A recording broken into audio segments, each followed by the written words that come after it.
नमस्कार दोस्तों। आज का टॉपिक है राम वैदिक देवता है या नहीं और कैसे राम का नाम जोड़कर दलितों को बेवकूफ़ बनाया गया।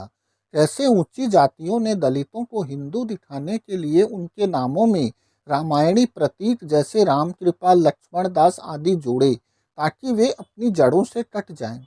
आजकल राम के नाम पर कई स्वघोषित संत और संगठन शोषितों व दलितों को भ्रमित कर अपना धंधा चला रहे हैं। वे कहते हैं कि वेद सबसे ऊंचा ग्रंथ है और राम उसके केंद्र में है, लेकिन क्या वास्तव में वेदों में राम का नाम तक है? आज हम वेदों की सांगोपांग पड़ताल करेंगे। चलिए शुरू करते हैं। वेद हिंदू धर्म के मूल ग्रंथ हैं। ऋग्वेद सबसे प्राचीन है, जिसमें कोई भी कथा नहीं है, सिर्फ मंत्र और देवताओं की स्तुतियां हैं। सवाल है, क्या इनमें राम की भी कथा है? जवाब है, नहीं है। न कथा, न नाम, न मनुष्य रूप में कोई उल्लेख। वेदों में देवताओं को 3 श्रेणियों में बांटा गया है। पहला, ध्रुव स्थान यानी आकाश के देवता।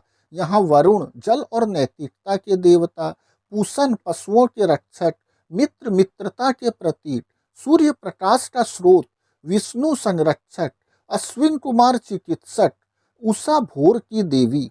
इनमें राम कहाँ है? 2 नंबर, अंतरिक्ष के देवता।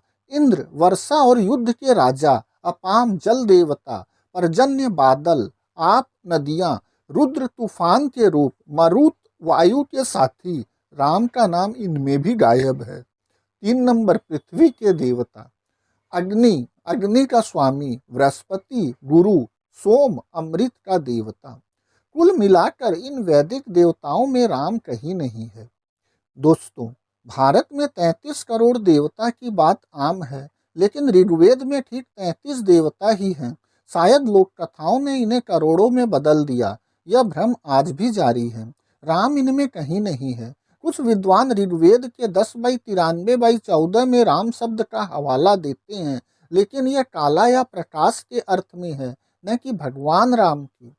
अब देखिए, ऋग्वेद के ये 33 देवता एक एक करके, और हर नाम जांच लीजिए, राम नदारद मिलेंगे।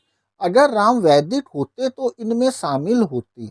ऋग्वेद हजारों वर्ष पुराना माना जाता है।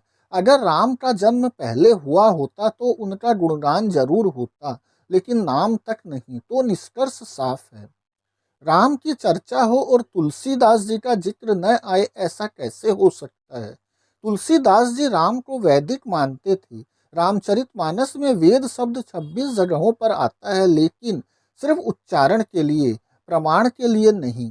पूरे तुलसी साहित्य में वेद और उसके पर्याय जैसे श्रुति, निगम आदि का इस्तेमाल 362 बार हुआ है। उदाहरण स्वरूप बालकांड में वेदों का जिक्र राम के गुणों से जोड़कर, और अयोध्या कांड में राम को वेदों का अवतार बताकर हुआ है। यह ट्रिक इतनी स्मार्ट है कि पाठक मानस को वेद समान और राम को वैदिक देवता मान ले। लेकिन तथ्य यही कहते हैं, वेदों में जो नहीं उसे वेद निहित कैसे कहें? यह भ्रम आज भी जारी है। संक्षेप में कहें दोस्तों, तो राम वैदिक नहीं है। वेद ऋग्वेद से शुरू होते हैं और वहाँ राम नहीं है। बाद के पुराणों और रामायण में आते हैं। औपनिवेशिक और स्वतंत्र भारत में उच्च जातियों द्वारा दलितों के नामों में राम, लाल, दास जोड़ने की प्रथा एक सुनियोजित सामाजिक रणनीति के तहत चलाई गई थी। यह दलितों की स्वतंत्र जातीय पहचान को ब्राह्मणवादी संस्कृति में विलीन करने का मनोवैज्ञानिक उपकरण था।